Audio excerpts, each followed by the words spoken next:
Halo saudara-saudara yang terkasih di dalam Kristus, bertemu lagi di Summary Daily Bible School.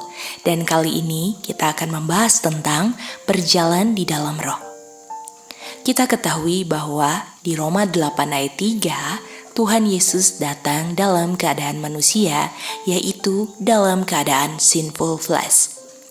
Dan kita tahu bahwa keadaan sinful flesh manusia di Roma 7 tidak bisa melakukan apa yang baik atau tidak bisa melakukan apa-apa.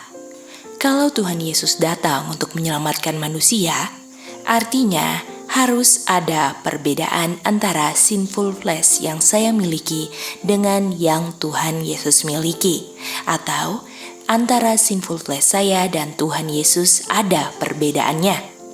Di Roma 8 ayat 1 dikatakan, tidak ada condemnation untuk orang yang berjalan di dalam spirit, atau tidak ada yang dituduh sebagai pelanggar yang berjalan di dalam Kristus Yesus. Dan kita tahu bahwa ketika hukum melihat orang berdosa, dia akan selalu bilang bahwa kamu berdosa atau mengkondem orang berdosa. Karena hukum tidak pernah bisa untuk bilang sesuatu yang bohong. Karena hukum itu baik, benar, dan kudus. Jadi kalau kita baca Roma 8 ayat 3, yang hukum tidak bisa lakukan kepada saya, hukum bisa lakukan kepada Kristus. Atau, for the law could not do it, atau the law did for Christ. Yang hukum tidak bisa lakukan kepada saya, hukum lakukan kepada Kristus.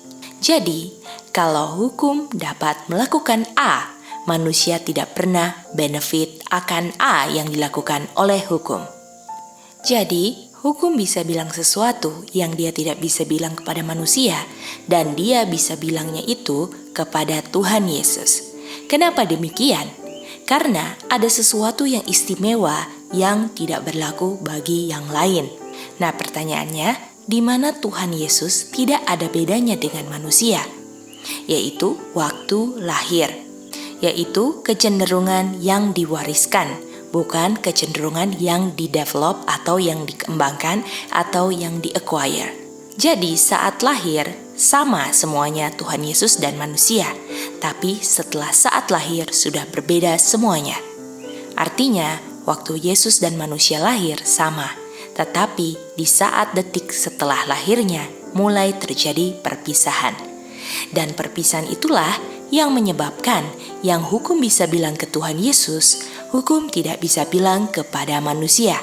Dan setelah kelahiran itu, yang membuat perpisahan atau perbedaan yang menyebabkan hukum berkata berbeda antara manusia dan Tuhan Yesus adalah kecenderungan yang diwariskan.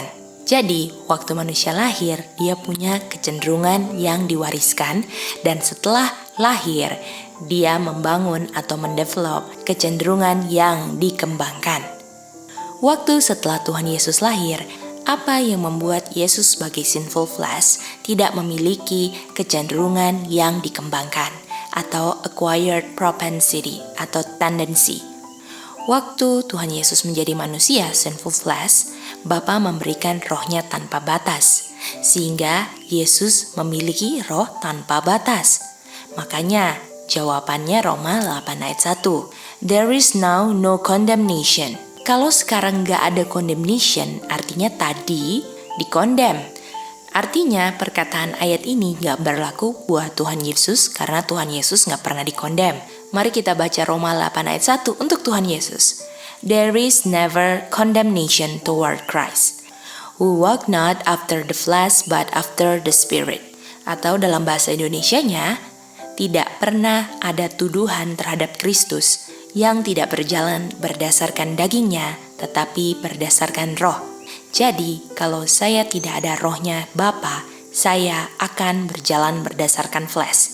Jadi kenapa Tuhan Yesus tidak pernah dikondem? Karena tidak pernah melayani fleshnya, karena selalu berjalan berdasarkan roh. Makanya di ayat Roma 8 ayat 14 dikatakan, orang-orang yang dituntun oleh roh adalah anak-anak Bapa. Dan di Matius 4 ayat 1, Yesus itu dituntun oleh roh. Makanya jangan heran di Matius 3:17, Yesus dibilang oleh Bapanya, "This is my beloved Son in whom I well please."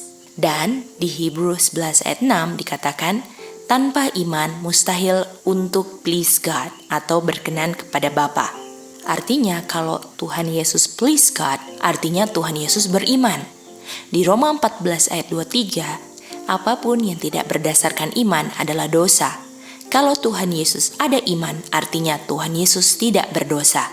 Oleh sebab itu jangan heran kalau Tuhan Yesus tidak dikondem, karena Tuhan Yesus berjalan berdasarkan Spirit yang pasti berkenan kepada Bapa, dan yang berkenan ada iman, dan ada iman tidak berdosa sehingga dikondem. Artinya semua yang Tuhan lakukan itu berdasarkan firman Bapanya, tidak berdasarkan flesh. Artinya orang yang dikondem adalah yang melakukan segala hal tidak berdasarkan perintah Bapa, dan semua yang dilakukan berdasarkan daging. Tapi pertanyaannya, kita nggak ada roh atau nggak ada spirit. Oleh karena itu kita harus born of the Spirit. Masih ingatkan dulu pelajarannya, kalau Tuhan Yesus pertama born of God atau exersomai dari God, itu adalah kelahiran pertama Tuhan Yesus. Dan Tuhan Yesus born again dari Maria. Dan dari titik itu, dia berjalan berdasarkan roh dan dia tidak pernah berdosa. Oleh karena itu, kita pun harus born again. Jangan mengandalkan kelahiran pertama kita, tapi kita tidak born of the Spirit atau born again. Karena berdasarkan pola Tuhan Yesus, ketika born again itulah keadaan sinful nature tidak pernah bisa berdosa. Tanpa born again, sinful flesh akan menghasilkan dosa. Jadi benefitnya dari Tuhan Yesus cuman duluan saja. Karena setelahnya itu saya juga bisa born again atau born of the Spirit. Jadi kesimpulannya adalah penting sekali untuk walk of the Spirit. Dan kata lain Spirit adalah firman, life, breath, power, dan mind. Makanya dikatakan di Filipi 2 ayat 5, let this mind be in you, let this Spirit be in you, let this word be in you, which was also in Christ Jesus. Di mana Christ Jesus sudah ada the mind of God, the Spirit of God. Sehingga bisa di Roma 8 ayat 1, there is never condemnation untuk Kristus yang selalu berjalan berdasarkan Spirit, bukan berdasarkan kedagingannya. Itulah kenapa kita sangat membutuhkan roh ini. Karena roh ini adalah kuasa yang menyelamatkan dan juga kuasa yang dulunya menciptakan. Kalau menciptakan menggunakan roh, nafas, firman, artinya untuk menyelamatkan pun harus dengan roh. Makanya kalau Tuhan Yesus dulunya menciptakan menggunakan breath yang adalah word, spirit, artinya untuk Tuhan Yesus bisa menyelamatkan, itu juga harus berjalan berdasarkan spirit. Kalau Tuhan Yesus satu kali melayani fleshnya, sudah pasti tidak bisa menyelamatkan kita.